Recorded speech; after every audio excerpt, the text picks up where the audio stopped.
After the global financial crisis, China ramped up lending to a host of low- and middle-income countries through its policy banks, the Export-Import Bank of China and the China Development Bank.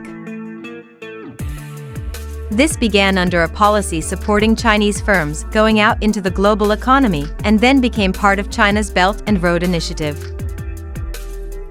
Chinese policy lending slowed after the COVID-19 shock, but at its peak, it rivaled lending from the World Bank and the regional development banks in scale. China's lending is difficult to track as its two main lenders don't self-report their existing exposure by country, and they have at times insisted on limited disclosure by their borrowers. Chinese banks mostly lend to support individual projects, such as a hydroelectric dam or a port, that are structured to be outside of formal reporting of government debts.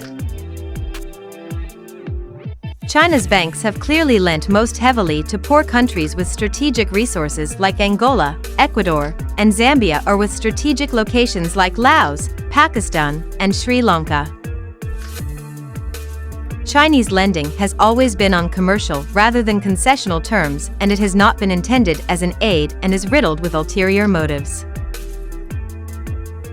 Furthermore, Chinese banks have a history of not taking losses or defaults on their external lending lightly and press on taking over the country's assets. Sri Lanka is a real test case of how China ensnares countries into its debt trap and the complexity of China's lending policies, which leave countries poorer than before.